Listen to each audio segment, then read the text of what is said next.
Bien, bien. Je tiens à remercier l'Académie royale de Belgique et le Collège belgique de m'avoir invité. Je tiens à remercier Bruno Coleman qui m'a parrainé, même si malheureusement il ne peut pas être des nôtres aujourd'hui.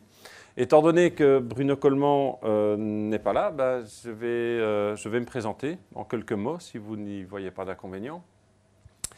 J'ai commencé ma carrière en tant qu'aspirant FNRS, ce qui fut une des plus belles expériences de ma vie. Et avant ça, j'étais assistant de Pierre Michel, qui se trouve ici, le professeur Michel, qui est l'un des grands-pères de la finance, pardon, l'un des pères de la finance, de l'enseignement de la finance en Belgique francophone, et à qui nous devons énormément, à qui je dois vraiment beaucoup. Donc je tiens à te rendre un hommage appuyé en début de session.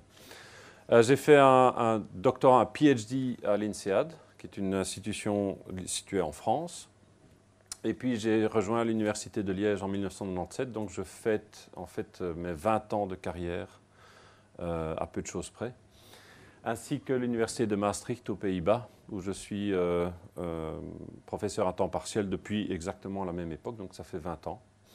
Et les Hollandais d'ailleurs ont coutume de fêter des jubilés tous les 10 ans, ce qui veut dire que je m'attends à ce que dans quelques mois, non seulement ils vont fêter tous ceux qui ont 10 ans de carrière ou 20 ans de carrière, etc., mais en plus, ils vont regarder dans la salle, ils vont se demander qui est Georges Hübner, puisque je viens donner cours et malheureusement, je ne suis pas très présent par ailleurs. Quelque chose qui touche peut-être plus spécifiquement le thème du jour. J'enseigne évidemment la gestion bancaire depuis de nombreuses années. Mais il y a un peu moins de 2 ans, j'ai eu l'occasion de rejoindre le conseil d'administration de Belfius, que tout le monde connaît ici, en tant que membre du conseil et président du comité d'audit. Ce qui, évidemment, dans les circonstances actuelles, non seulement me permet d'alimenter le sujet de ce cours-conférence, mais ça me permet également de constater à quel point la banque a évolué et ce qui était à l'époque Dexia Banque Belgique plus exactement, à quel point cette banque a évolué pour être aujourd'hui une institution saine, qui intéresse de nouveau les gens, qui intéresse même les médias, et non pas uniquement pour de mauvaises raisons, mais aujourd'hui c'est vraiment pour de bonnes raisons que la banque intéresse les médias. Et ce qui va d'ailleurs motiver certaines réflexions que je vais faire dans le cadre de mon exposé. Voilà, je pense que c'est tout ce que je voulais vous dire par rapport à mon parcours, en tout cas de ce qui était relevant, de ce qui était pertinent par rapport à ce que je vais vous dire. Alors, j'ai intitulé cette conférence « La banque après 2008 ». 2008, vous savez ce qui s'est passé, bien entendu. En voulons-nous encore ? Je me pose la question non pas seulement du point de vue du citoyen que je suis et que vous êtes, mais aussi du point de vue de tous les stakeholders qui sont concernés par la banque, et en ce compris d'ailleurs l'autorité de contrôle, donc en l'occurrence la Banque centrale européenne. Je me pose des questions existentielles, pour être tout à fait franc. Alors je ne veux pas prendre la place de Bruno Coleman, vous le connaissez, il se pose tout le temps des questions existentielles. Moi j'essaie de m'en poser de temps en temps. Et notamment, dans quelle mesure nous avons une relation extrêmement schizophrène par rapport à l'institution bancaire. Comme vous allez le voir, j'ai une thèse relativement provocatrice à ce sujet. Et je pense que le question time devrait être relativement, je ne dirais pas tendu, mais en tout cas sportif, étant donné les propositions que je vais vous faire. Alors, la thèse de la leçon que je vous propose, elle peut être résumée comme suit. Lorsque les banques représentaient une caricature de la cupidité et de l'irresponsabilité, elles étaient nos meilleures amies. En fait, nous les trouvions presque sans défaut. En tout cas, la plupart des gens qui gravitaient dans le monde économique et financier les trouvaient sans défaut. Et il y avait peu de gens qui lui trouvaient des aspérités dérangeantes qui pouvaient éventuellement mener à une crise systémique comme on a connu en 2008. À mesure que les banques font enfin ce que l'on attend d'elles, nous ne les en détestons que davantage. Vous voyez que c'est extrêmement provocateur. C'est censé, en tout cas, provoquer chez vous un questionnement et sans doute une certaine certaine dose de scepticisme par rapport à la validité de cette thèse. Bien entendu, tout l'objet de l'heure qui va suivre va être de vérifier pourquoi je peux avancer cette thèse et dans quelle mesure elle est réfutable, en quelle mesure il s'agit d'une proposition scientifique. Alors, les lignes de force de mon exposé, j'ai fait beaucoup d'efforts dans les animations, j'espère que vous trouverez ça agréable. C'est autour de 4 mots qui vont être en fait les points d'ancrage des 4 sections que je vous propose. Vouloir, craindre, aimions et défendre. C'est-à-dire que la première chose, c'est une sorte d'introduction sur ce qu'est une banque et plus spécifiquement ce qu'est un intermédiaire financier. Et devrions-nous vouloir une intermédiation financière? Devrions-nous vouloir, dans notre monde économique, un acteur qui s'appelle banque? En quoi nous sert une banque aujourd'hui et comment fait-elle pour remplir son rôle? Mais évidemment, devrions-nous également les craindre? Parce que c'est bien beau d'avoir des banques autour de nous, c'est bien beau de pouvoir nous adresser à un banquier lorsque nous voulons déposer une épargne, c'est bien beau de vouloir nous adresser à un banquier lorsque nous voulons emprunter de l'argent, mais est-ce que la banque, dans le cadre de son activité, n'a pas un comportement naturel qui, s'il n'était pas contrôlé, ferait en sorte que nous devrions les craindre? C'est la deuxième partie, qui est toujours une partie que l'on peut voir comme étant largement introductive. Sur la base de cette discussion, la troisième section, c'est pourquoi les aimions-nous autant jadis? Quand je dis jadis, c'est évidemment il y a 10 ans et plus, alors que nos craintes étaient effectivement fondées. Et finalement, évidemment, c'est évidemment le point d'orgue de la discussion. Aujourd'hui, qui oserait les défendre désormais dans le cadre de ce qu'elles font? Est-ce qu'il y a quelqu'un aujourd'hui qui aurait une inclination naturelle à défendre le rôle des banques dans l'économie? C'est une question intéressante et c'est une question que j'aimerais soumettre à votre esprit critique. Alors, première question, devrions-nous vouloir des banques? La plupart d'entre vous n'êtes sans doute pas spécialistes du milieu bancaire, certains le sont, je connais des personnes ici dans la salle qui connaissent très bien le monde bancaire. J'aimerais, pour commencer, vous positionner la banque dans le circuit financier. Pour positionner la banque dans le circuit financier, je dois établir 2 piliers. Le socle, ce sont les prêteurs et ce sont les emprunteurs de fonds. Nous sommes, en tant que ménage, en tant que particulier, généralement plutôt des prêteurs que des emprunteurs. Donc nous avons, en règle générale, évidemment, plus on est jeune, moins on en a, mais nous avons des surplus que nous ne désirons pas consommer immédiatement, et donc que nous voulons introduire dans le circuit financier à travers des contrats. Une action, c'est un contrat, une obligation, c'est un contrat, une dette, de manière générale, est un contrat, qui nous permet de renoncer temporairement à de la consommation présente pour obtenir vraisemblablement et évidemment potentiellement plus de consommation future grâce au fait que nous allons retirer un revenu, des dividendes, des coupons, etc., de la part de nos placements. Alors tout ça semble trivial, mais en réalité, la question ne se résout pas de manière triviale. Pourquoi? Parce que les prêteurs et les emprunteurs, qui ont un déficit de fonds, n'ont pas exactement les mêmes caractéristiques. Nous sommes également emprunteurs de fonds. Quand on voit le bilan patrimonial d'un individu, d'un côté, nous avons nos placements, nous avons peut-être un portefeuille financier, des actions, des obligations. D'un autre côté, la plupart, notamment des gens, après un certain temps, ont un crédit hypothécaire. Donc là, ça fait partie des passifs. Certaines personnes ont d'autres types d'emprunts, certaines personnes sont même surendettées, mais de manière générale, les emprunteurs ne sont pas nécessairement les personnes qui, à un moment donné, sont prêteurs de fonds. Si les prêteurs de fonds sont des ménages qui ont un besoin de sécurité dans le cadre de leur emprunt, qui ont de faibles échéances ou qui demandent de faibles échéances contractuelles pour la plupart de leurs placements, qui aimeraient placer de petites quantités unitaires et qui ont besoin de flexibilité, donc ce sont 4 caractéristiques qui, à mon avis, représentent relativement fiablement ce que peut être la situation d'un prêteur de fonds. Besoin de sécurité, ça veut dire quoi? Ça veut dire que quand je dépose de l'argent sur mon compte bancaire, j'aimerais pouvoir le récupérer avec évidemment des intérêts, mais la première chose qui m'importe, c'est que cet argent soit en sécurité. J'aimerais le mettre dans une sorte de coffre-fort et si je peux en plus obtenir des intérêts, tant mieux, mais a priori, c'est un élément important. J'aimerais avoir, lorsque je place de l'argent sur un compte d'épargne, j'aimerais avoir la possibilité de le retirer quasiment à vue. Même les comptes d'épargne, et la principale encours des comptes d'épargne est un compte d'épargne à vue. Ça veut dire quoi? Ça veut dire que même si je reçois une prime de fidélité, même si éventuellement je pourrais obtenir un surplus de rendement en gardant l'argent pendant un certain temps, en m'engageant à le garder pendant un certain temps, je veux pouvoir me dire à tout moment que je peux retirer mes fonds. J'ai des petites quantités unitaires parce que les prêteurs étant principalement dominés par les ménages, les quantités investissables par les ménages sont relativement parcellaires.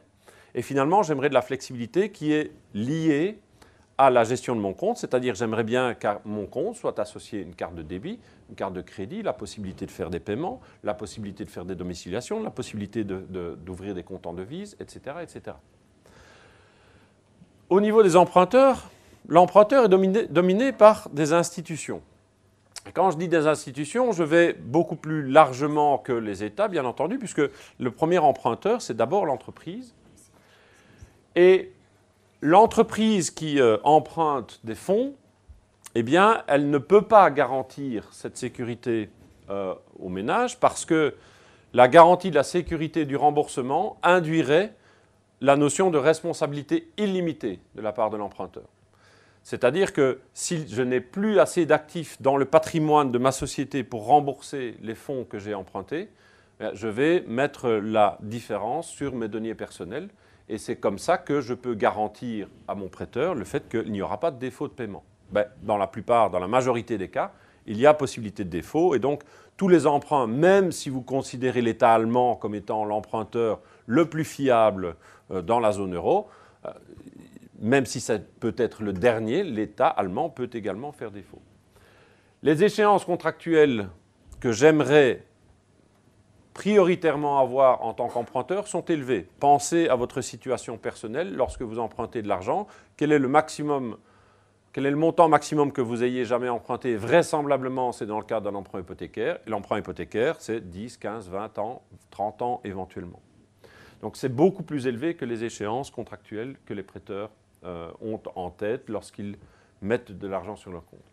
Les quantités, évidemment, sont beaucoup plus importantes lorsqu'on parle d'institutions. Et, chose importante, très importante dans le monde bancaire d'aujourd'hui, il y a une certaine rigidité qui est liée au contrat que je veux prendre en tant qu'emprunteur. Quand je parle de rigidité, cela veut dire que une fois que j'ai emprunté un certain montant, et à partir du moment où j'honore mes échéances contractuelles, je paie mes coupons, je fais mes versements à échéance convenue, je ne veux pas qu'on m'embête avec des éléments ancillaires qui amèneraient par exemple à ce que je doive donner des garanties supplémentaires sur un prêt que j'ai obtenu parce que les taux d'intérêt auraient par exemple baissé et que je paye un coupon trop élevé.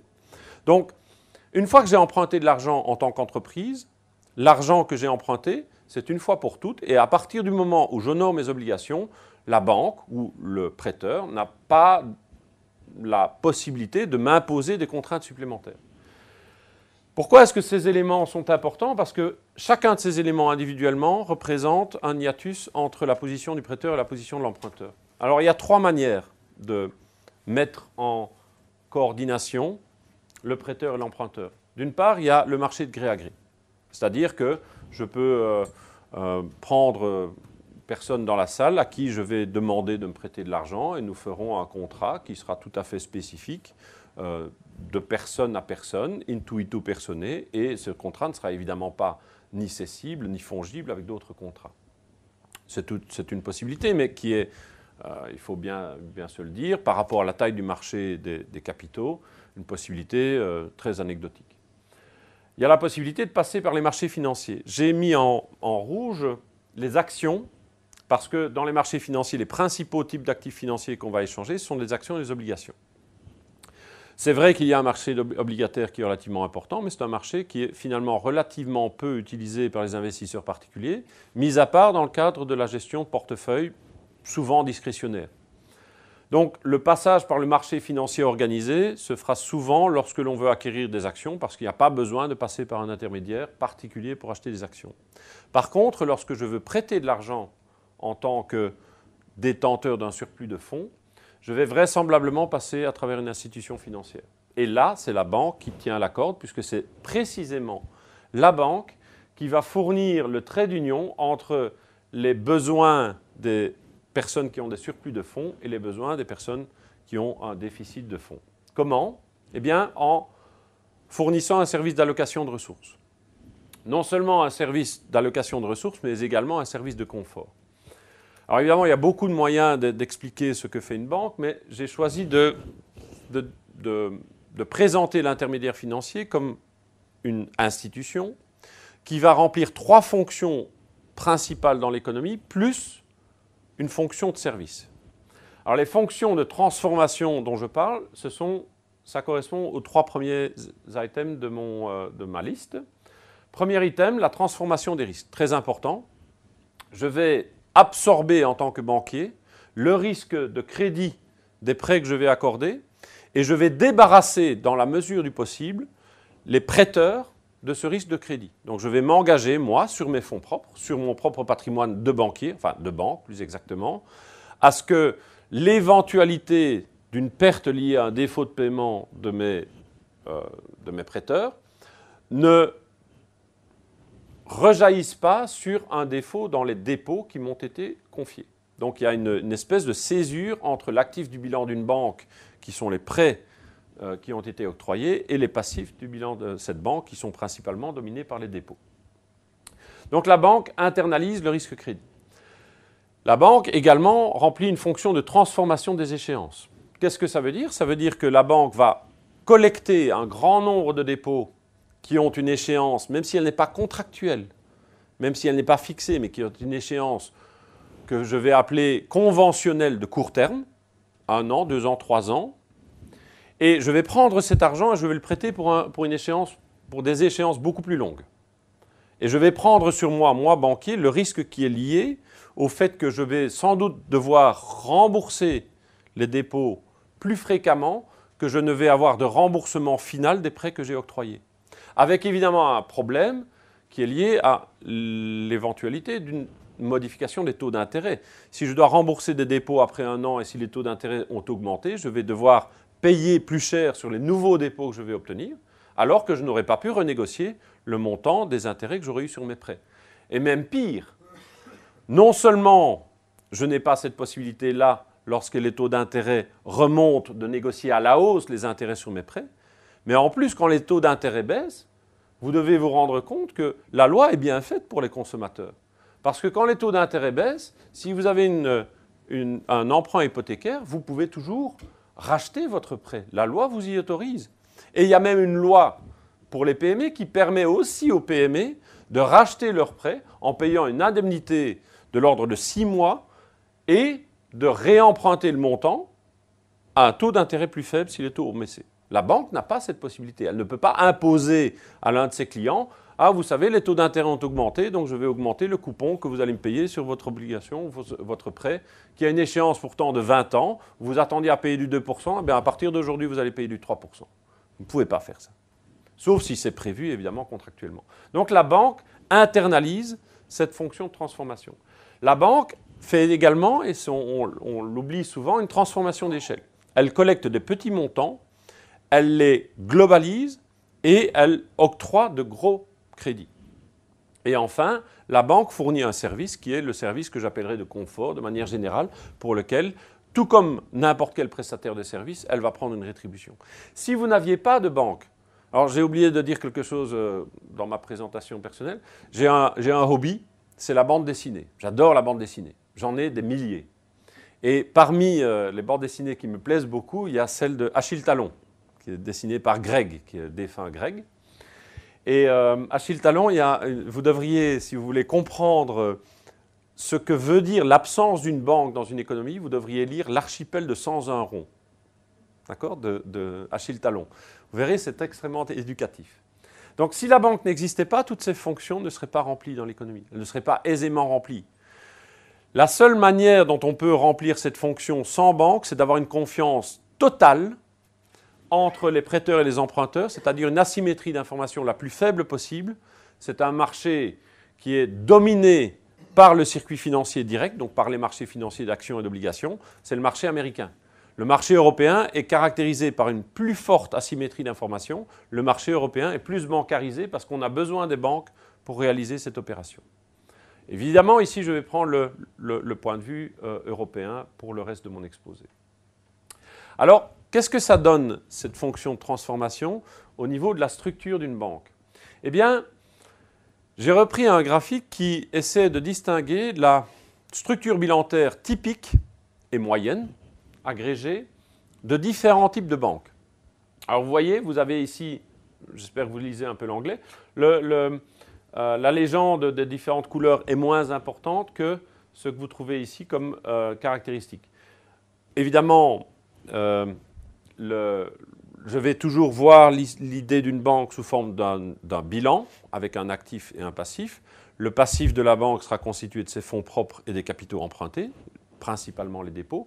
Et l'actif de la banque sera principalement constitué de prêts, soit sous forme obligataire, soit sous forme de prêts directement consentis à des prêteurs finaux. Et quand on voit les différents types de banques qui existent, vous avez la banque d'investissement qui, alors là, les dépôts sont en mauve, vous voyez. La banque d'investissement a relativement peu de dépôts. Pourquoi? Parce que son job n'est pas de collecter des dépôts auprès des particuliers. Les dépôts qu'elle collecte sont des dépôts qui sont... Vous avez une question, allez-y. Juste donner chaque fois l'exemple d'une banque pour qu'on situe bien. Alors, une banque d'investissement, c'est JP Morgan. Ah oui. D'accord? Donc, il n'y a pas de banque d'investissement sensu stricto en Belgique. Banque Lazare, par exemple. Ce sont des banques qui sont très spécialisées dans des opérations de fusion-acquisition, d'aide aux entreprises pour accéder au marché des capitaux, etc. Donc, ce sont des banques qu'on n'a pas l'habitude de voir, nous, en tant que consommateurs, justement parce qu'elles ne font pas de publicité vis-à-vis de nous. Elles ne s'intéressent pas aux particuliers, la banque d'investissement. Par contre... Oui, alors, ça, c'est la banque universelle. Une grosse banque qui fait tout. Je vais prendre le meilleur exemple, c'est Deutsche Bank. C'est une banque universelle. BNP Paribas est une banque universelle. Fortis, évidemment, est plus une banque commerciale qui va collecter des dépôts et qui va octroyer des prêts. Mais BNP Paribas Group est un groupe qui est considéré comme une banque universelle, c'est-à-dire qui fait tout. Certaines se spécialisent, et si vous prenez le cas de JP Morgan, c'est extrêmement clair. Ils le disent dans leur ADN, ils ne cherchent pas à collecter des dépôts chez les particuliers, ce n'est pas leur métier. Alors, la banque commerciale typique, je suis désolé, je vais prendre l'exemple de Belfus, c'est un exemple que je connais bien. La banque commerciale typique a énormément de dépôts à son passif, c'est la grosse majorité, et vous voyez que l'equity, c'est-à-dire les fonds propres, représente une portion relativement congrue. La banque, pour mener son activité, a besoin d'un levier financier extrêmement important. Le levier, c'est simplement le ratio entre les capitaux empruntés et les capitaux propres. Donc, si je prends la banque commerciale, vous voyez qu'elle a beaucoup de dépôts, elle a beaucoup de prêts, elle a un peu moins de prêts que de dépôts. Ça n'a pas toujours été le cas. Mais aujourd'hui, le rapport entre les prêts et les dépôts est généralement inférieur à 100%. Ce qui est plutôt relativement sain, puisque ça veut dire que la banque va utiliser notamment des capitaux à long terme, de la dette à long terme ou des fonds propres, pour compenser la différence entre les dépôts et les prêts. Si je prends la banque telle que je la conçois, telle que j'en parle aujourd'hui, c'est la banque commerciale.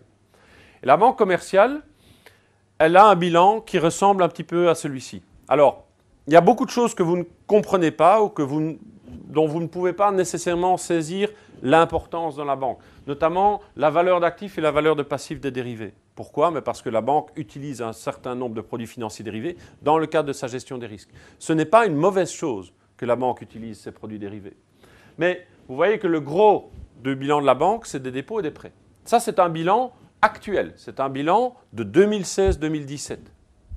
Et dans ces dépôts et ces prêts, vous voyez qu'il y a aussi, au-delà des dépôts et des prêts, des actifs liquides. Liquides, ça veut dire quoi? Des actifs qui peuvent être vendus du jour au lendemain, ou en tout cas en déant le mois. et des actifs qui sont utilisés sous forme de garantie, c'est-à-dire qui sont parqués, si vous voulez, dans le bilan et qui ne peuvent pas bouger parce qu'ils doivent être utilisés comme garantie de bonne fin, notamment sur les produits dérivés. Donc la banque a finalement des actifs qu'elle ne désire pas nécessairement utiliser dans le cadre de son activité, puis elle a tous les prêts qu'elle octroie aux entreprises, aux ménages et aux institutions, notamment aux institutions publiques. Alors, quand je regarde la fonction de transformation, vous posez peut-être la question, mais finalement, est-ce que la banque n'est pas quelque part en train de me voler mon argent? C'est-à-dire, est-ce que la banque n'est pas en train de me sous-payer pour les dépôts qu'elle collecte et n'est pas en train de me surtarifer les prêts qu'elle m'octroie? Quand vous regardez la différence entre le taux que vous allez avoir sur un financement voiture ou pire encore sur un prêt à la consommation et le taux que vous allez avoir sur votre compte courant, le compte courant, c'est 0. Le compte d'épargne réglementé, c'est 1 point de base, 0,01%, plus 10 points de base de prime de fidélité. C'est légal. Vous ne pouvez pas tomber en dessous. Pour les comptes non réglementés, la banque passe allègrement en dessous. En fait, la banque, elle n'est pas nécessairement voleuse quand elle fait ça. Pourquoi? Parce que le business de la banque, c'est ceci. J'emprunte, si j'allais sur le marché financier pour obtenir mes dépôts, j'emprunterais à un taux court terme, donc des échéances courtes, d'accord? Et le coût de mes emprunts, que j'appelle K, les financiers aiment bien utiliser K comme pour dire le coût des dépôts, le coût de marché des dépôts serait sur la courbe des taux d'intérêt, le taux d'intérêt que je devrais payer si je devais emprunter un certain montant, disons 1 000 € à court terme. Si j'empruntais 1 000 € à un an, je devrais payer disons 1%, pour prendre un exemple. Ce que j'offre à mes clients, c'est d'une part de leur prêter à long terme, donc je vais évidemment leur charger le taux d'intérêt du marché à long terme. Donc si le client était sans risque, je lui chargerais un taux du marché qui correspondrait en fait au taux auquel le client pourrait non pas aller à la banque mais aller sur le marché obligataire, je lui chargerais du 2%. Pourquoi la différence entre les deux? Parce que plus une échéance contractuelle est longue pour une dette, et plus elle est risquée. Donc si moi je prête, vous m'entendez toujours, oui? Si moi je prête à long terme, j'ai plus de risques liés aux fluctuations de taux d'intérêt que si je prêtais à court terme. C'est pour ça que je dois prélever une prime. C'est une prime de risque. Mais malheureusement, l'emprunteur, donc le client de la banque, il n'est pas sans risque. Il y a une possibilité qu'il ne rembourse pas son emprunt à échéance ou qu'il ne paye pas les coupons qu'il doit payer contractuellement chaque année. Et donc, je devrais lui charger, toujours suivant le marché financier. Donc là, ici, je ne prélève rien pour moi, je prends simplement la rémunération normale que je devrais obtenir sur le marché si j'allais directement sur le marché financier pour emprunter. La banque doit prélever une rémunération pour le risque qu'elle court en matière de risque crédit. C'est pour ça que j'ai une autre courbe qui est la courbe des taux risqués liquides. Et puis on s'est aperçu, après 2008, que ce n'était pas suffisant. Parce que lorsque la banque prête à une entreprise pour 20 ans alors qu'elle a emprunté chez des déposants comme nous avec une échéance de 1 an, si jamais les déposants demandent un remboursement après 1 an et que je ne peux pas réemprunter chez un autre déposant, il faut bien que je trouve l'argent quelque part.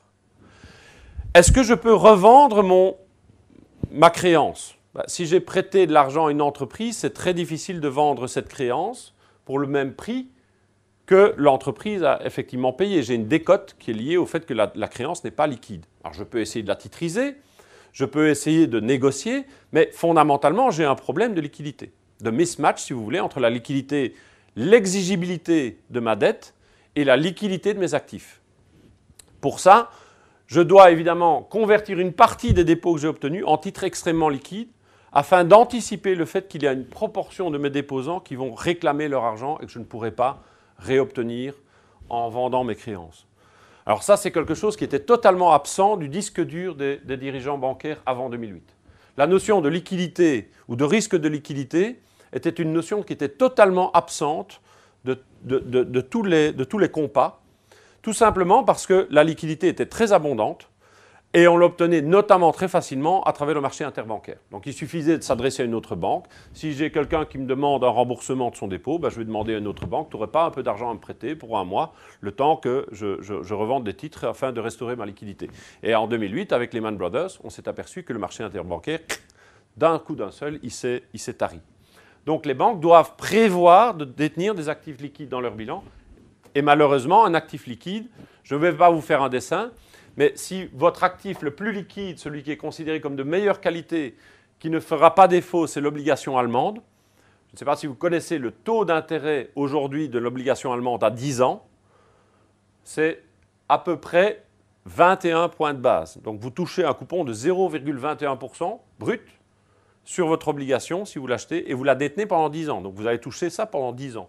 Ce qui n'est pas très, très attirant, donc ça veut dire que ce n'est pas très rémunérateur. Donc je vais devoir évidemment surtarifer mes crédits par rapport à ce risque-là. Alors ça, c'est vraiment le b.a.-ba de l'activité bancaire. Tout ceci, entre KD et KP, ce n'est pas de la rémunération des actionnaires de la banque. C'est simplement la prime de risque que je dois naturellement prélever sur mes clients pour couvrir les risques que j'ai décidé ou que la société m'a demandé de couvrir pour le compte de mes déposants. Et en réalité, lorsque je regarde la marge d'intermédiation prélevée par la banque, lorsque je regarde la rentabilité intrinsèque que va obtenir la banque, je vais donc devoir tenir compte de la couverture du risque de taux, donc du risque de taux d'intérêt. Alors là, la banque, elle se dit, oui, le risque de taux, c'est très important. C'est un risque que je pourrais supporter en interne. Le problème, c'est que l'évolution des taux d'intérêt n'est pas de mon ressort. Je suis un peu l'otage de l'évolution des taux d'intérêt sur les marchés financiers parce que les taux d'intérêt, ce n'est pas moi qui les fixe, les taux d'intérêt sur le marché obligataire.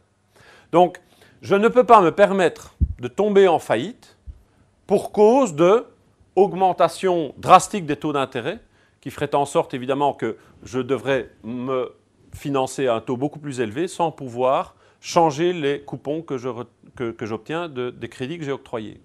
Donc, le risque de taux, généralement, la banque va le couvrir. Couvrir comment? À travers des produits financiers dérivés. Et le produit principal qui est utilisé pour couvrir le risque de taux, c'est ce qu'on appelle le swap de taux d'intérêt. Et puisque toutes les banques commerciales sont soumises au même problème et utilisent exactement la même philosophie en matière de couverture, le marché des swaps est le marché le plus important au niveau mondial, plus important que les marchés d'actions, plus important que le marché obligataire, en matière de notionnel, c'est-à-dire en termes de taille du nominal qui est échangé sur le marché des swaps. Tout simplement parce que toutes les banques sont obligées de l'en faire. Alors les banques commerciales se couvrent du risque de taux en prenant des swaps où ils payent un taux fixe et reçoivent un taux variable, et les banques d'affaires sont les contreparties en espérant réaliser un profit. La partie risque-crédit, la banque l'internalise. Donc la partie risque de taux, la banque l'externalise. La partie risque-crédit, la banque l'internalise comment? Eh bien, elle va provisionner en fait l'anticipation des pertes qu'elle va avoir sur les différents prêts qu'elle a octroyés.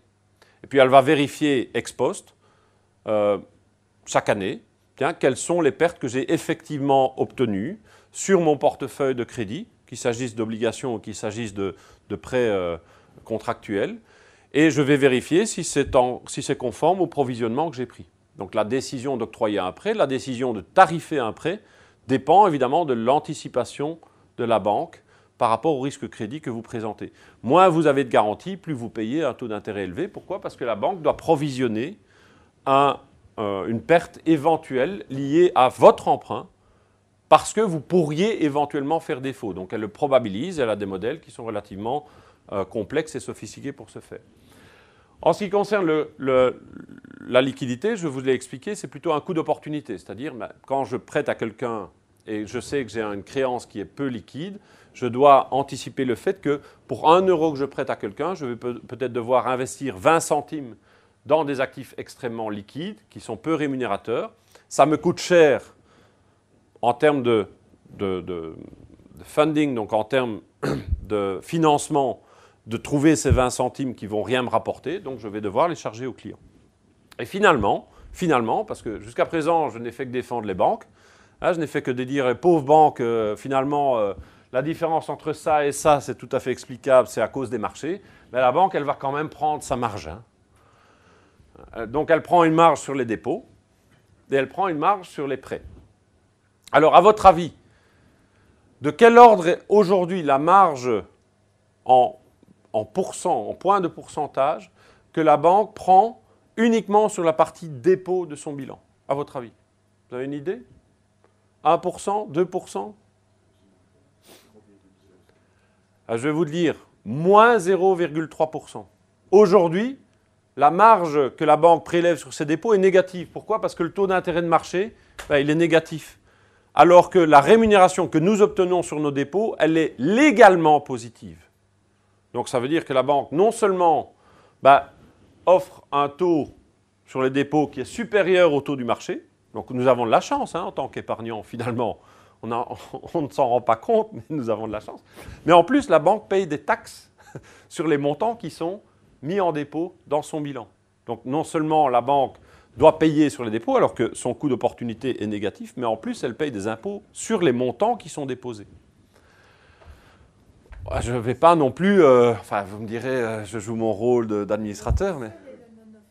Non, moi je connais le non officiel, puisque je suis à l'intérieur d'une banque, je sais comment ça marche, et je peux vous dire que le 1 euro que vous déposez dans une banque, sensu stricto, coûte à la banque. Et donc, les banques Attendez, on va poser les questions après. Gardez vos questions si vous voulez bien, d'accord? Parce que, évidemment, certains éléments de réponse vont vous être apportés au fur et à mesure de l'exposé. Et la banque prend une marge sur les prêts. Là, je peux vous dire que la marge est toujours positive, rassurez-vous. Sinon, ça veut dire que les banques mettent la clé sous le paillasson ou doivent faire autre chose, mais j'y reviendrai. Alors, la banque, donc, fournit un service à la communauté, en ce sens qu'elle opère ces 3 fonctions de transformation et elle propose ce service de confort. La banque est aussi un agent macroéconomique majeur. Pourquoi? Parce que la banque centrale, sans les banques commerciales, serait totalement démunie.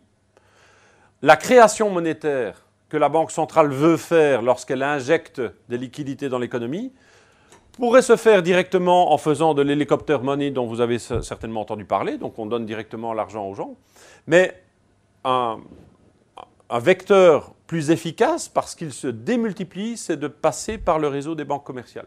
Pourquoi? Parce que la banque commerciale, quand elle obtient des dépôts, et donc elle peut aussi les obtenir à travers la banque centrale, que fait-elle?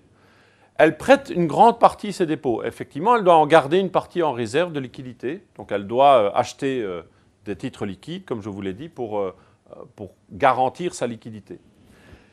Les montants prêtés, où atterrissent-ils? Quand vous empruntez de l'argent, où ce montant atterrit-il? Sur un compte. Donc l'argent, il est en grande partie déposé.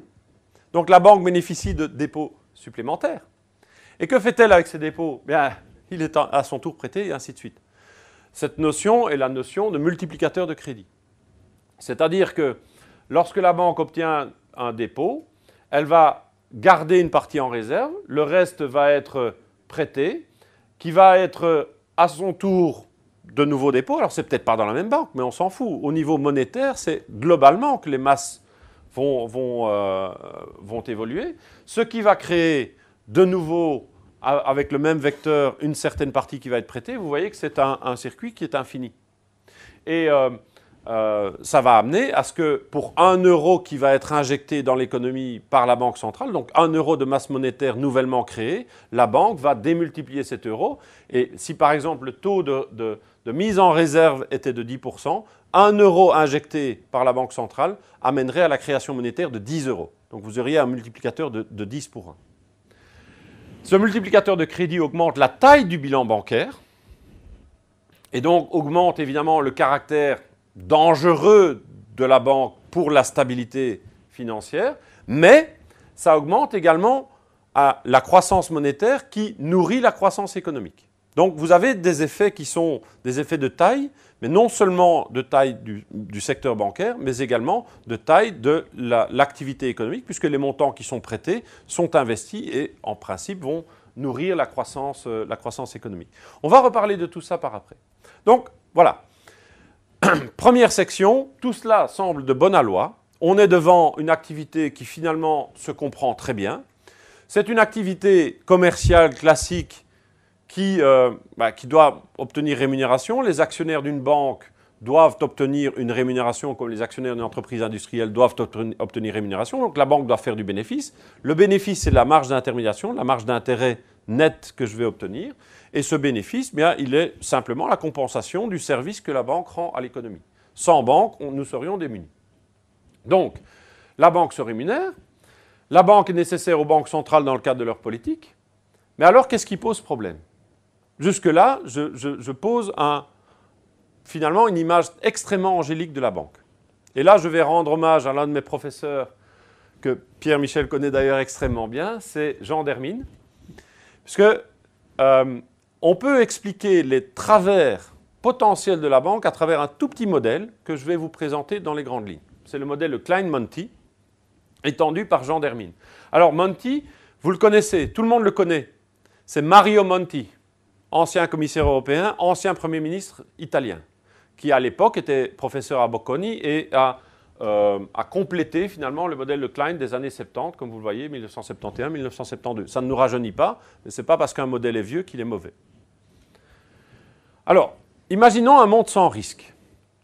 Et je vais faire un certain nombre d'hypothèses pour expliquer ce qu'est une banque. Donc la banque, dans son bilan le plus simplifié possible, a deux types de passifs et deux types d'actifs. Et un bilan, vous savez, doit être à l'équilibre, donc la somme des actifs doit être égale à la somme des passifs. Bon. Qu'est-ce que j'ai au passif?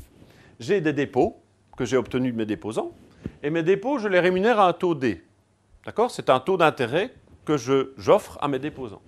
J'ai des fonds propres pour un montant E, et je rémunère ces fonds propres à un taux d'intérêt B. B, c'est quoi? C'est le taux d'intérêt obligataire plus une prime qui est liée au risque inhérent aux fonds propres. D'accord? Dans un monde sans risque, ce delta est arbitrairement proche de zéro, mais je vais quand même l'intégrer dans le modèle pour expliquer le rôle des fonds propres dans les purs. Et puis, ces montants sont des ressources qui sont apportées à la banque. Ces ressources sont converties en usage, c'est-à-dire qu'ils sont investis comment? En prêtant un montant P, qui va être rémunéré à un taux petit p, et en achetant des titres obligataires pour un montant B, qui vont être rémunérés à un taux B. Alors vous me direz, tout ça c'est symbolique, vous n'y comprenez peut-être rien, mais vous comprenez quand même la logique, c'est-à-dire que j'ai obtenu des dépôts que j'ai convertis en prêts. Naturellement, petit d, c'est le taux de rémunération de mes dépôts, devrait être inférieur à petit p.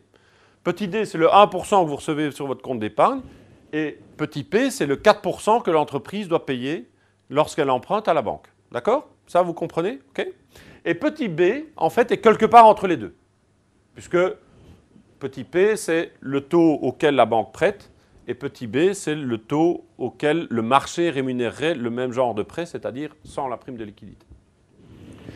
J'ai un horizon d'une période, je fais des choses très très simplement.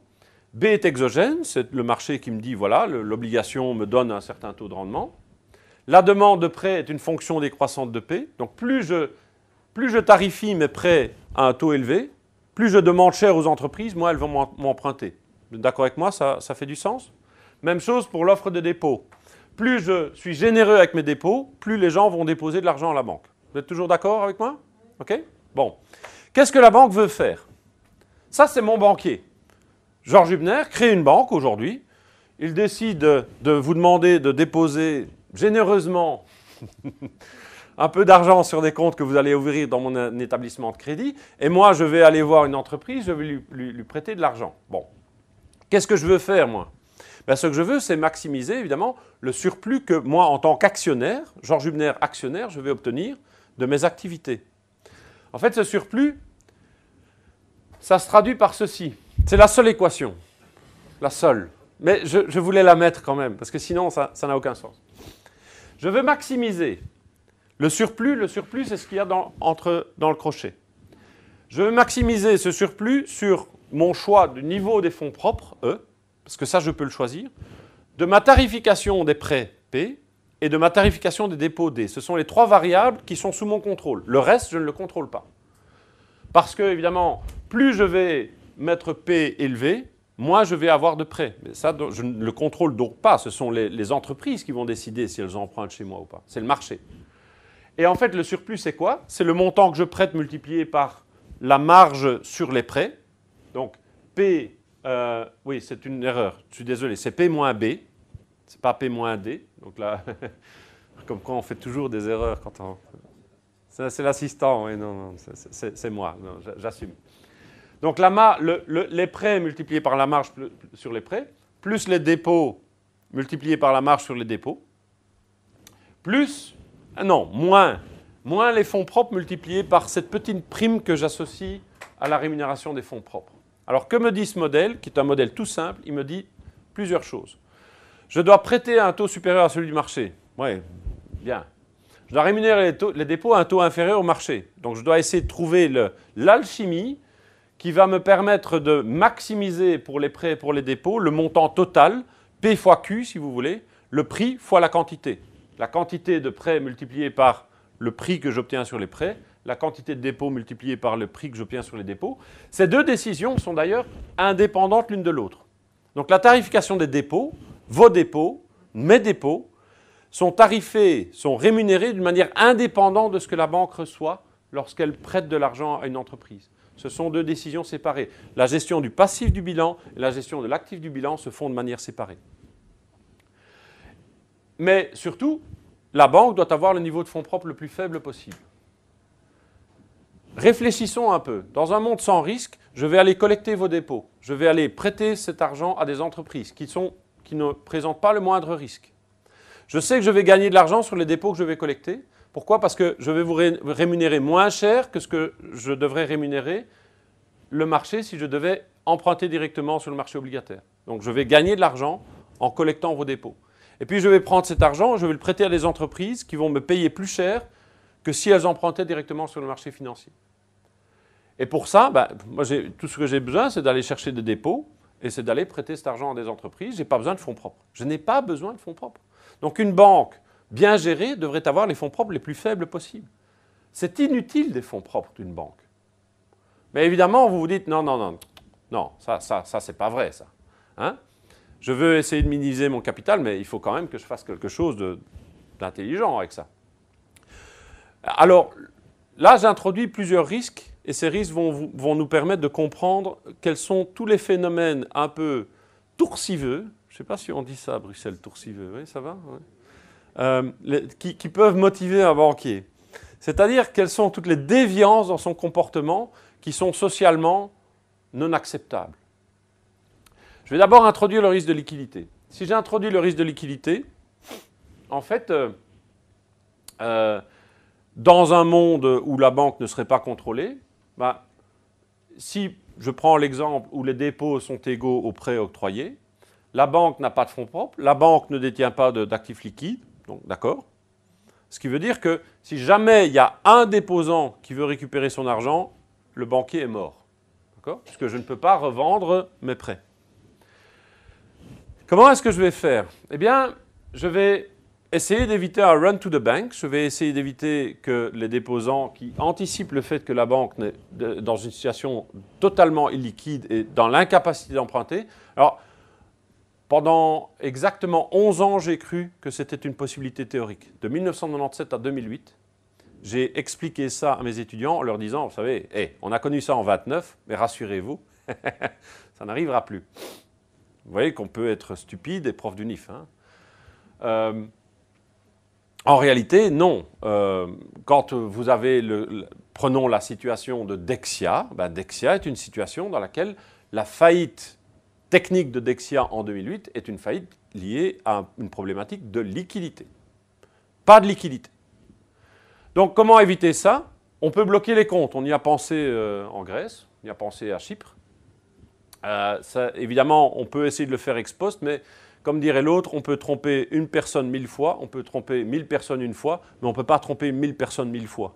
Donc ça, c'est une arme que vous ne dégainez qu'une fois. Après, le barillet est vide. Donc, l'autre possibilité, c'est d'instaurer des réserves de liquidité. C'est d'imposer aux banques d'avoir un certain tampon de liquidité qui est égal à une certaine proportion des dépôts, petit r, et qui forcément apporte une rémunération qui est très faible, voire nulle. Donc là, c'est vraiment une charge pour la banque que de devoir avoir ces liquidités.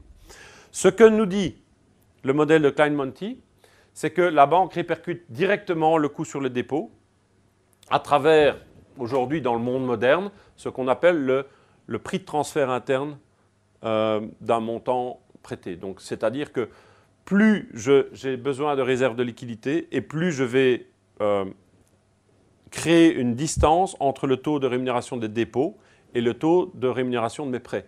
Comme aujourd'hui les dépôts ont un taux de rémunération qui est au plancher, en dessous duquel je ne peux pas descendre, que font les banques? Je vous le donne en mille. Elles vont aller chercher au niveau des prêts comment se rémunérer pour compenser le risque de liquidité. Donc le risque de liquidité, finalement, c'est le consommateur qui le paye. Embêtant, n'est-ce pas? Mais c'est comme ça. Alors, maintenant, introduisons le risque de crédit. Ça, c'est le modèle de Dermine. Et le risque de crédit, on va l'introduire de manière très simple, toujours très schématique. On va dire ceci. Imaginons que les prêts que j'ai octroyés, P, vous vous souvenez, P, sont en fait empruntés par une société, donc convertis en actifs de cette société. Et la valeur finale A, avec un petit tilde, vous voyez, ça veut dire que c'est une variable aléatoire. Donc la valeur finale de ces actifs, elle peut être élevée, elle peut être faible, elle peut être très faible. On ne le sait pas à l'avance. Donc là, il y a un risque crédit, c'est-à-dire il se peut que la valeur finale des actifs soit trop faible pour rembourser le prêt. Auquel cas, l'entreprise est en faillite. Oui, alors, il y a plusieurs possibilités. Si A est inférieur au montant que je dois rembourser, c'est-à-dire le montant emprunté P plus la rémunération, le coupon sur le montant emprunté, l'entreprise fait défaut. Mais la banque peut l'absorber. Sauf si le montant des actifs est tellement faible que la banque n'a plus assez d'argent pour rembourser ses dépôts. À ce moment-là, non seulement l'entreprise fait faillite, mais en plus la banque fait faillite. Et ça, évidemment, ça a une influence fondamentale sur la banque forcément, mais à la limite, on s'en fiche. Non, ça a une influence fondamentale sur les déposants. Parce que si la banque fait faillite, qui ne peut-elle pas rembourser? Les dépôts. Mais si vous anticipez que la banque pourrait faire faillite, allez-vous lui confier vos dépôts? Non. Donc il faut que la banque, confrontée au risque de faire faillite elle-même, s'assure ou assure ses déposants contre sa propre difficulté. Il y a deux manières de le faire. Il y a une assurance interne, c'est les fonds propres. Les fonds propres d'une banque représentent sa police d'assurance contre sa propre faillite. Plus la banque a des fonds propres élevés, et plus elle est solide. Vous savez sans doute que Belfius a un ratio de solvabilité de 16,6%. Alors, ça ne dit peut-être pas grand-chose à beaucoup d'entre vous. C'est une des banques européennes les mieux capitalisées. Mais ça veut dire quoi? Ça veut dire qu'il faudrait vraiment une catastrophe intersidérale pour que Belfius fasse faillite par élimination totale, par siphonnage de ses fonds propres. C'est quasiment impossible. Il faudrait vraiment que l'ensemble de la Belgique fasse défaut pour que Belfius fasse défaut. Donc la banque est extrêmement solide et ça représente sa police d'assurance interne vis-à-vis de son propre défaut. Mais évidemment, il se peut qu'il n'y a pas suffisamment de fonds propres et que la banque explose. Auquel cas, il faut que nous, déposants, ayons une certaine garantie et cette garantie, elle doit venir d'ailleurs. Alors, elle vient de comment? Par une assurance externe des dépôts. C'est-à-dire que la banque va souscrire une police d'assurance, va payer une prime, comme si vous souscriviez une police d'incendie, vous payez une prime, et puis la compagnie d'assurance va rembourser les déposants en cas de faillite. Comment est-ce que ça se passe? Ça peut être une assurance privée, donc une assurance des dépôts, qui est alimentée par les banques. Ça peut être une assurance publique, c'est-à-dire que l'État se porte garant des dépôts, jusqu'à un certain montant, et vous connaissez le montant actuel de garantie des dépôts réglementés, c'est 100 000 € par compte. Par banque. enfin par montant que vous avez dans une banque, mais à l'exclusion des comptes titres. Hein. Les comptes titres sont ségrégés. Donc, vous avez une assurance externe des dépôts, mais qui aujourd'hui est limitée à un certain montant. Alors, cette assurance, en fait, si l'information était symétrique, c'est-à-dire si tout le monde connaissait exactement ce que la banque prend comme risque, ben la compagnie d'assurance, qui peut être le gouvernement, qui peut être une compagnie d'assurance privée, pourrait demander à la banque de payer ex ante, donc anticipativement, une prime suffisante, comme si vous allez prendre une assurance responsabilité civile conducteur automobile, ben, vous payez une prime sur base de votre bonus-malus, et cette prime est censée, sur base de table de mortalité, couvrir le risque que vous prenez. Donc elle est correctement évaluée. Il y a un spécialiste des assurances qui est ici, qui pourra vous en parler en long et en large.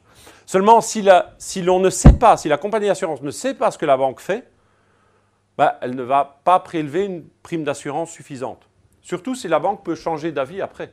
C'est-à-dire, elle paye une prime d'assurance, puis après, elle se dit, ouais, maintenant j'ai payé ma prime d'assurance, je vais pouvoir prêter à des gens plus risqués. Et là, la compagnie d'assurance ne le saura pas. C'est le mauvais conducteur qui n'a jamais fait aucun accident, qui paye une prime quasiment nulle et puis qui va commencer à faire le fou sur les routes. C'est un peu l'idée. Donc, si l'assurance de dépôt est sous-estimée, ce qui est le cas pratiquement tout le temps, donc imaginez-vous que c'est tout le temps le cas, on a un phénomène d'aléa moral. Le banquier va commencer à déconner. Et comment déconne-t-il ? Il va avoir tendance à octroyer des prêts de plus en plus importants à des contreparties de plus en plus risquées. Donc il va augmenter la taille de son bilan, et il va non seulement augmenter la taille de son bilan, mais en plus il va réduire la qualité de son bilan. Pourquoi ? Mais tout simplement parce que le surplus, c'est pour le banquier, et si jamais le banquier a un problème, ce n'est plus son problème. C'est le problème de la collectivité, c'est le problème de la compagnie d'assurance. Et si l'assurance est publique, donc si c'est le gouvernement qui tient lieu de compagnie d'assurance, eh bien c'est le citoyen qui va se retrouver gros gens comme devant. Donc vous avez une augmentation, une dissimulation de la prise de risque, et vous avez en plus un phénomène qui consiste à chercher à réduire les fonds propres le plus possible, et on connaît bien cette expression, à privatiser les gains. Donc si jamais il y a un surplus, c'est bingo pour mes actionnaires, et si jamais j'ai un problème, je m'en lave les mains. Et c'est l'État qui va prendre le relais. Et si en plus l'État est assez stupide que pour ne pas exproprier totalement les actionnaires, j'y gagne deux fois. C'est-à-dire que j'ai encore des actions qui ne valent peut-être pas grand-chose, mais normalement, j'aurais dû ne plus rien avoir du tout. Donc si l'État sauve la banque et sauve les actionnaires, là, je gagne sur les deux tableaux. Normalement, j'aurais dû non seulement perdre tout ce que j'avais mis dans la banque en tant qu'actionnaire, mais en plus, je devrais être poursuivi pour avoir fait... pour avoir des activités qui sont à la limite de la licéité. Mais non, en réalité, l'État, non seulement il va sauver la banque, mais il va sauver les actionnaires. C'est quand même un peu fort de café. Si vous avez encore des actions AGEAS, vous pouvez vous poser la question, mais d'où viennent-elles ces actions AGEAS ? C'est des actions Fortis. Hein ? Et les actions Fortis, normalement, elles valent zéro. Si elles valent quelque chose aujourd'hui, c'est parce que l'État vous a fait un cadeau. Bon, même si vous ne pensez pas avoir eu un cadeau, en tant qu'actionnaire, vous auriez dû tout perdre. Alors, les circonstances. Pourquoi aimions-nous les banques jadis alors que nous devrions les craindre ?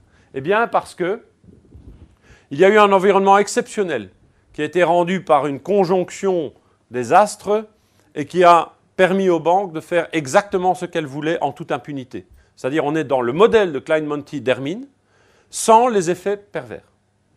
C'est-à-dire, 1. Dérégulation financière.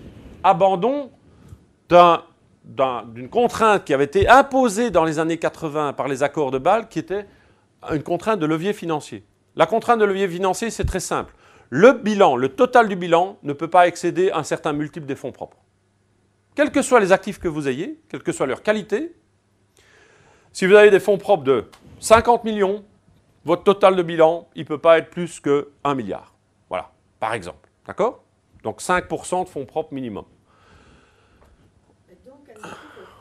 Elle ne pouvait pas. Sous Bâle 1, elle ne pouvait pas. Sous Bâle 2, on a abandonné ça. Les banques ont dit hey, oh, vous n'allez pas nous imposer un ratio de levier financier alors que nous allons vous prouver que nous avons des actifs d'incroyablement bonne qualité. Donc on peut augmenter la taille du bilan jusqu'à des... Vous savez, Dexia voulait atteindre une taille de bilan de 1 de 1000 milliards, donc 1 trillion d'euros.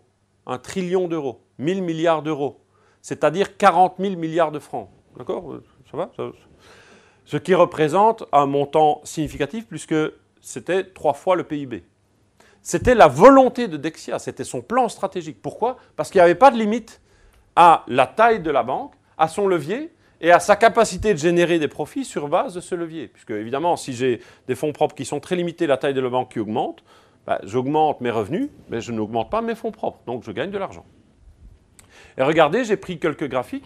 Ici, ce graphique à gauche montre l'évolution de la taille relative du secteur financier américain. À partir du moment où les lignes verticales le montrent, vous avez eu une relaxation de la réglementation bancaire permettant aux banques de se déspécialiser. Donc à partir du moment où on a permis aux banques de faire tout, alors qu'il y avait une séparation des activités bancaires, vous avez eu des banques qui ont une tendance à voir leur taille exploser. Le graphique de droite, vous montre notamment, ce qui est intéressant, c'est ceci, le loan to deposit ratio. C'est quoi? C'est le rapport entre les prêts et les dépôts. Normalement, c'est relativement sous contrôle. En fait, au fur et à mesure qu'on est arrivé proche de l'année 2008, on a vu une augmentation de ce loan to deposit ratio. Je vais, rassurez-vous, je vais tenir le timing. Hein, donc, si Mme Simoun a encore des... Non, vous n'en faites pas. Hein. Non, vous n'avez rien dit. Oui. Alors, évidemment, si on augmente la taille et si on augmente le levier, quelque chose qui va de pair, et ça on le connaît très très bien en finance d'entreprise, c'est les rémunérations et c'est l'emploi, forcément. Le monde bancaire des années 2000, c'était un monde bancaire où finalement, tout le monde y trouvait son compte à l'intérieur de la banque, mais également les actionnaires. Et quand je dis tout le monde y trouvait son compte, je vais vous donner une petite anecdote. Il y a 10 ans, 6 juin 2007, j'ai créé une entreprise. Et j'ai cherché parmi mes anciens étudiants, qui étaient sortis les années précédentes, j'ai cherché parmi mes anciens étudiants quels étaient ceux qui étaient susceptibles de prendre le risque de devenir entrepreneur et de gérer cette entreprise, avec évidemment des perspectives de devenir actionnaire, des perspectives d'avoir le prestige d'avoir créé une entreprise qui aurait eu beaucoup de succès, etc. Et j'ai sollicité plusieurs de ces anciens étudiants que je connaissais bien, qui étaient talentueux, qui avaient un esprit d'entreprise exacerbé. Je leur ai posé la question, est-ce que tu me rejoindrais? Alors il faut savoir que tu vas avoir peut-être des conditions salariales initiales qui ne sont pas très élevées, il y a un risque d'entreprise, etc. Et j'en ai eu 2 qui m'ont dit oui. Pas en même temps, hein, parce que je n'allais pas avoir 2 CEO en même temps, mais il y en a 2 qui m'ont dit oui. Et puis, le temps passe, je prépare la création de ces entreprises, je rassemble les capitaux pour démarrer, etc. Et puis à un moment donné, 1 mois ou 2 mois après m'avoir donné un accord de principe, mais ferme, hein, engagement sur l'honneur, je dis, ouais, mais attends, si je commence chez toi le 6 juin, moi, mon bonus de l'année précédente, là, je ne l'aurai pas, parce qu'il travaillait en banque. Eh oui, mais attends, donc je renonce à mon salaire fixe, mais je renonce aussi à toute la partie variable de mon salaire. Et là, ça commence à faire beaucoup, tu sais. Les 2 m'ont claqué dans les doigts, hein, vraiment. Donc, c'était vraiment les vaches grasses, ces années-là. On a tendance à l'oublier, mais on n'anticipait pas, sauf certaines personnes, dès 2006, ont pu comprendre qu'il y avait quelque chose qui n'allait pas avec le marché hypothécaire américain, mais on n'anticipait pas qu'il y aurait un problème grave avec le secteur bancaire. Donc c'était vraiment the place to be. OK. Deuxième élément, il y avait des gisements de profit importants, puisque forcément il y avait une déspécialisation, on pouvait faire de la titrisation à outrance, un modèle d'origination et de distribution de titres adossés à des créances, notamment hypothécaires. Les activités de trading étaient sans limite, puisque les fonds propres qui étaient adossés aux activités de trading, donc de négociation, achat d'options, etc., étaient basés sur des modèles internes de valeur au risque qui étaient soi-disant sous contrôle. Bref, the sky était the limit. On a relâché les exigences de capital sur base de la qualité des actifs. Donc la rentabilité des fonds propres est devenue extrêmement importante. C'était l'époque où, quand on avait du 15%, l'actionnaire n'était pas content. 15% de return on equity. Je ne sais pas si aujourd'hui vous connaissez des entreprises dans le monde financier qui font du 15% de return on equity. Je connais le niveau de return on equity de Belfius, je connais celui des banques belges, je connais celui des banques européennes. Je peux vous dire que la moyenne est nettement inférieure à 10%. Et même les meilleurs ne sont pas au-delà de 10%. Donc vous voyez ici, ce graphique de droite vous montre l'évolution du return on equity moyen annuel par rapport au coût des fonds propres. Le COE veut dire Cost of Equity. Donc, c'est la Banque Centrale Européenne qui a fait le calcul, qui a cherché à savoir quel était en fait le gain que les actionnaires pouvaient faire grâce à leur investissement dans le monde bancaire. Si vous avez une différence positive, ça veut dire que les actionnaires ont un surplus, donc ont une augmentation de la valeur de leur action sur base du fait qu'ils ont une rémunération, le return on equity, la rémunération des fonds propres, supérieure au coût des fonds propres. C'est-à-dire à ce que l'actionnaire est en droit d'exiger sur ses fonds propres. Et ça c'est resté jusqu'en 2008. Hein. Donc c'était vraiment... On ne pouvait pas faire mieux. Donc je résume. Premier élément, les employés, les dirigeants sont contents, les actionnaires sont contents. Alors qui d'autre est content? Les emprunteurs. Ben oui, à partir du moment où vous avez zéro prime de liquidité, que vous avez une période de croissance économique avec un coût du risque qui est relativement faible, les emprunteurs étaient relativement contents et les emprunteurs aimaient aller chez le banquier. Quand une entreprise voulait emprunter, elle ne cherchait pas nécessairement, même une très grande entreprise, à aller sur le marché obligataire. Elle allait chez son banquier. Et ça a perduré pendant des années. Ceci, la première partie du graphique, vous voyez qu'il y a des grands blancs, hein, mais c'est tout à fait normal. Provenant de la Fédération bancaire européenne qui remet ce graphique à jour chaque année. Et enfin, l'assurance des dépôts était sous-facturée. Alors ça veut dire quoi? Ça veut dire que les réserves que je dois mettre en matière de liquidité sont relativement faibles. L'assurance interne des fonds propres est relativement faible. Ça veut dire quoi? Ça veut dire que le multiplicateur de crédit est très élevé. Qui dit multiplicateur de crédit élevé dit croissance économique élevée. La contribution au PIB du monde bancaire était en moyenne jusqu'en 2008 de l'ordre de 90 points de base. Donc c'était vraiment quelque chose qui alimentait la croissance économique. Tout le monde était content. Tout le monde était content. Tout le monde aime la banque pré-2008. Alors je sais que aimer la banque, c'est peut-être un peu exagéré, mais tout le monde y trouvait son compte. Effectivement, en interne, les employés, les dirigeants trouvaient leur compte, les actionnaires étaient à la fête, les entreprises, les ménages trouvaient des conditions favorables. La société voyait un facteur de croissance économique, il y avait peu de monde pour critiquer le monde bancaire. Hein. C'était l'ami de tout le monde. Mais ce n'est pas parce qu'un risque ne se matérialise pas qu'il n'existe pas. Et ça, c'est une grande leçon de la crise de 2008, une grande leçon des crises. C'est que ça nous permet de nous poser la question, est-ce qu'il n'y a pas des risques que nous n'avons pas vus et sur lesquels nous avons surfé, que le fait d'ignorer nous a amené à finalement sous-estimer et nous a amené à augmenter notre exposition à ces risques. Et en l'occurrence, c'est le cas. Vous voyez, no free lunch in finance, il n'y a pas de repas gratuit en finance, c'est un des principaux principes de la finance. Le deuxième étant cash is king. There's no free lunch. Et en fait, effectivement, je vais reprendre les différentes propositions que j'ai faites tout à l'heure et je vais vous donner quelques morceaux choisis de phrases que j'ai lues ou que j'ai entendues à la suite de la crise de 2008. C'est intéressant parce que je vais essayer de prendre ces phrases. Je suis témoin primaire de ces phrases, c'est-à-dire que je les ai entendues de la personne qui l'a prononcée. Plus on l'explique, plus la logique de l'opération va apparaître. Alors, c'est Gilbert Mittler qui a dit ça. Gilbert Mittler était le CFO, le Chief Financial Officer, directeur financier de Fortis, et qui expliquait dans une interview à la Libre Belgique pourquoi il faisait tellement sens d'acquérir ABN AMRO pour un prix ridiculement élevé, dans le cadre de Fortis. Et évidemment, c'était une question de taille, c'était une question d'ego. Il y avait clairement la logique club de la part de Fortis. Je veux faire partie des grands.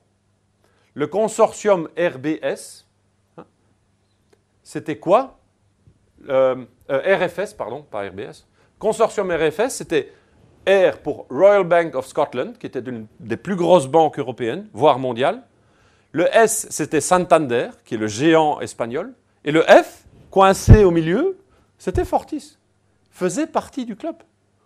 Et alors, on pouvait y aller. On a même été jusqu'à faire une offre hostile pour racheter ABN AMRO. Ce n'était même pas une offre amicale. La rentabilité bancaire, intéressant. Alors là, je vais prendre un morceau choisi. Il a fait beaucoup jaser. C'est une citation de texto, je l'ai entendu, à la commission parlementaire spéciale, il n'y a pas de S, crise financière en 2009. C'est Maurice Lippens qui a dit ma banque avait un rating de AA. C'était de bonne qualité, mais enfin, ce n'était pas la meilleure du monde. Et moi, j'achetais du papier, des obligations basées sur de la titrisation, qui avaient un rating de AAA. Écoutez, vous ne pouvez quand même pas me reprocher, moi, d'avoir augmenté la qualité moyenne de mes actifs et donc d'avoir contribué à l'accroissement de la qualité de ma banque en achetant ce papier-là. Je ne savais pas ce qu'il y avait dedans, mais ça, c'est anecdotique. L'important, c'est qu'il était AAA. Okay. Conditions très favorables en matière de risque. Morceau choisi. Celui-là, je l'aime bien. C'est Pierre Mariani qui arrive chez Dexia, qui dit « Ouais, quand je suis arrivé chez Dexia, j'ai trouvé un hedge fund. » Parce qu'effectivement, Dexia ne faisait plus de la banque traditionnelle. Dexia faisait ce qu'on appelle aujourd'hui du shadow banking. C'est-à-dire que Dexia empruntait non pas chez les déposants, évidemment il y avait une base de dépôt, c'était l'ancien crédit communal, c'était l'ancienne backup, mais Dexia allait chercher son financement sur le marché interbancaire, émettait éventuellement des covered bonds, c'est-à-dire des obligations qui étaient couvertes par des actifs, et allait prêter cet argent à principalement des communes, en faisant des structures complètement alambiquées. Je ne vous raconte pas le nombre de contentieux qu'il y a entre les communes françaises et Dexia aujourd'hui, qui a récupéré la partie française. C'est ahurissant. Ahurissant de voir l'augmentation de l'encours de crédit qu'ils ont réussi à avoir. Pourquoi ? Tout simplement parce que la source de fonds était intarissable et donc la possibilité d'octroyer des crédits était également intarissable.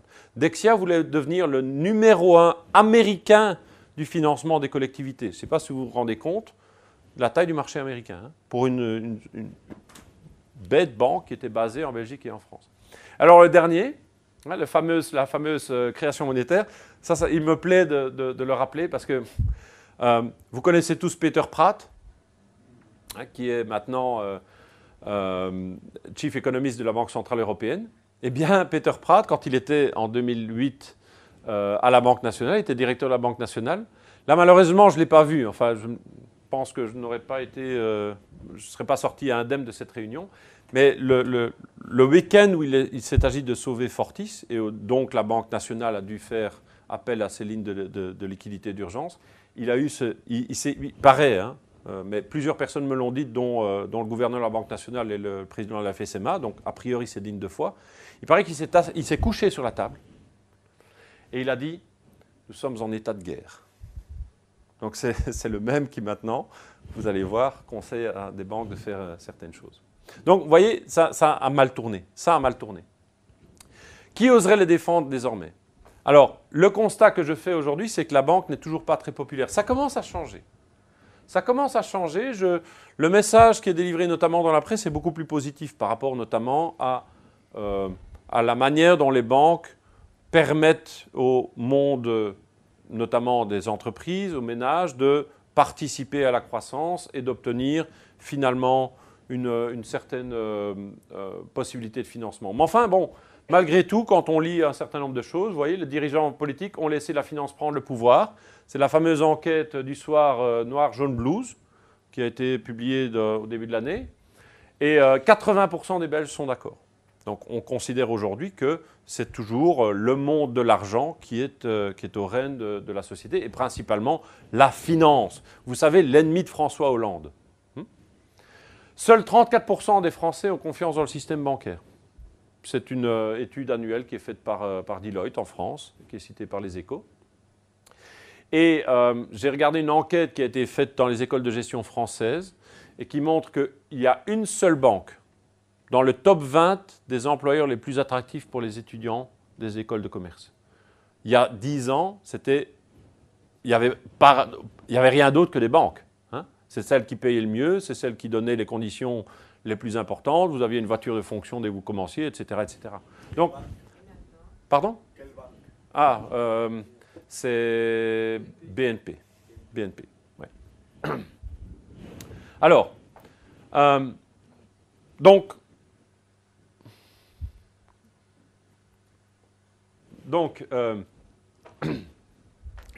qu'est-ce qu'on a pu constater? 5 évolutions majeures depuis la crise. Pourquoi est-ce que les choses changent?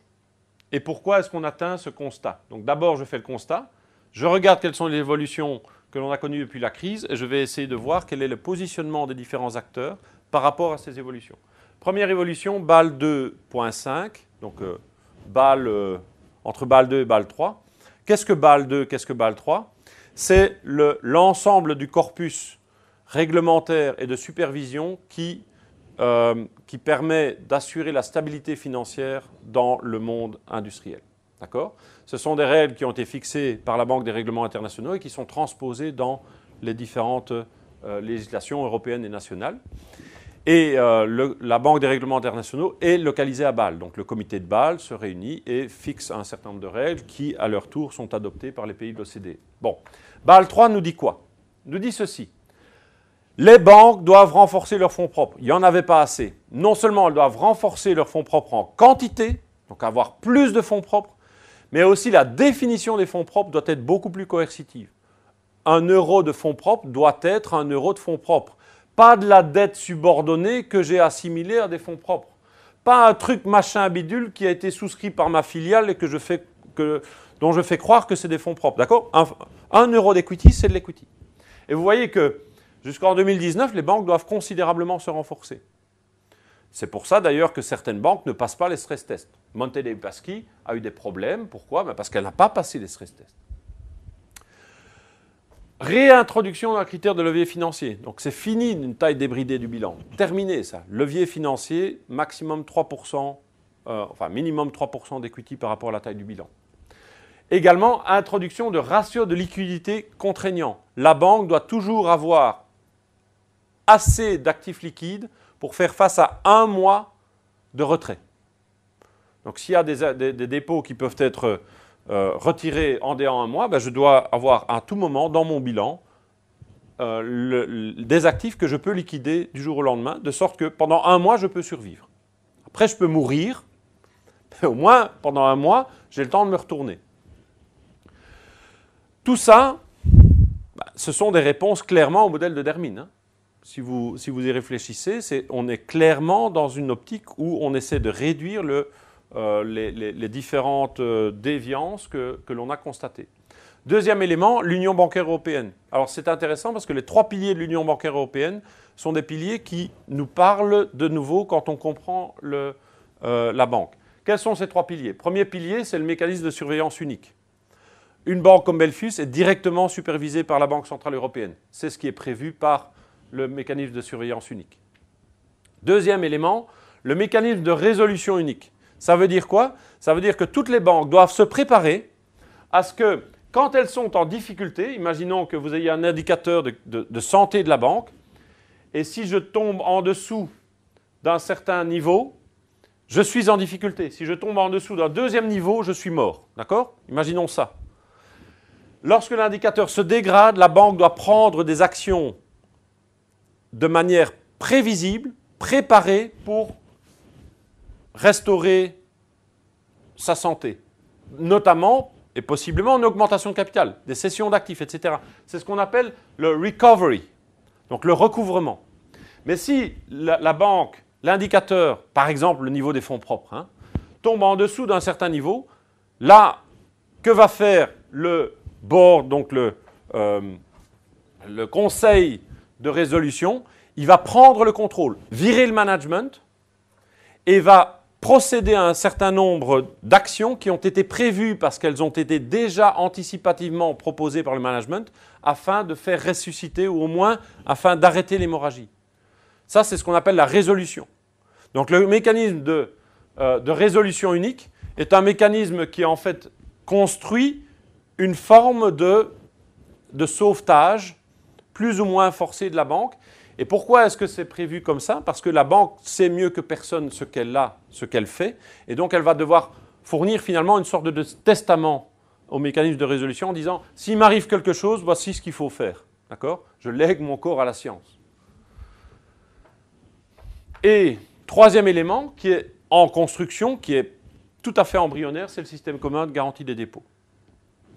Donc ça veut dire que maintenant, à terme, mais ça prendra des années et on est loin, loin, loin du compte, il y aura cette forme d'assurance auquel les banques vont souscrire en payant une cotisation. Elles payent déjà leur cotisation, hein, mais je peux vous dire que ce n'est pas du pipeau. Elles vont en fait fournir de quoi soutenir ce système de garantie des dépôts. Il a déjà été activé au niveau belge avec Optima. Troisième élément, la politique monétaire de la BCE. Politique monétaire veut dire quoi? Évolution des taux directeurs, les taux négatifs, je vous en ai parlé. Donc ici, vous voyez que le taux bleu, c'est le taux marginal des dépôts bancaires qui est à moins 40 points de base. Donc aujourd'hui, quand une banque veut déposer de l'argent à la BCE, elle ne reçoit pas d'argent, elle doit payer de l'argent. L'évolution des taux directeurs, les rachats d'actifs, l'assouplissement quantitatif qui va non seulement faire baisser les taux d'intérêt à court terme, mais aussi les taux d'intérêt à long terme, donc aplatir la courbe des taux, et des prêts aux établissements financiers. Alors pourquoi est-ce que je prends ces trois éléments-là? Parce que les deux premiers sont fortement au détriment des banques. L'activité bancaire est fortement mise en difficulté par les deux premiers éléments. Et la Banque centrale européenne a voulu quand même, d'une certaine manière, subventionner le monde bancaire en leur permettant de faire quoi? En leur permettant d'emprunter directement à la Banque centrale pour une durée plus longue que ce que la Banque centrale fait naturellement. Normalement, elle prête pour des échéances courtes et à des taux qui sont très compétitifs. Donc en fait, toutes les banques européennes importantes aujourd'hui ont tiré sur le programme TLTRO. Pourquoi? Mais pour prêter de l'argent aux entreprises à des conditions qui sont toujours relativement bonnes. Quatrième élément, la digitalisation. Je vais bientôt m'arrêter. Voilà, l'émergence des fintech. Alors, je ne résiste pas puisque celle que j'ai créée s'y trouve. Et en fait, c'est une menace pour les banques. Mais ça, c'est une menace externe. Et dernier élément, les représailles. Alors, les représailles, c'est quoi? C'est la loi bancaire de 2014 qui a notamment induit une séparation des activités, donc qui a été plus loin que la législation européenne. Une limitation des rémunérations. Je peux vous dire que quand je sors du conseil d'administration qui est consacré aux rémunérations des membres du comité de direction, je ne vais pas dire qu'ils font grise mine, mais vous avez sans doute lu dans la presse que la plupart des patrons des sociétés du Bel 20 étaient mieux payés que les banquiers aujourd'hui. Et les limitations, notamment de mandats, etc., qui sont toutes sortes finalement de formes de vengeance du monde réel par rapport au monde financier. C'est juste une question de détail. Est-ce qu'elle est passée cette séquence? Oui. Et donc, c'est officiel? Oui, maintenant, oui, c'est fait. Des taxes et prélèvements bancaires. Ici, vous voyez l'évolution des taxes et prélèvements bancaires cumulés. C'est une donnée qui est compilée par Febelfin jusqu'en 2014. Je n'ai pas encore les résultats pour 2015. Et vous voyez que depuis 2008, en fait, les taxes et prélèvements, c'est-à-dire les cotisations bancaires, ont été multipliées par 6. Et encore aujourd'hui, on est multiplié par 7 ou 8. Donc les banques payent. Elles crachent au bassinet sur base de leur passé.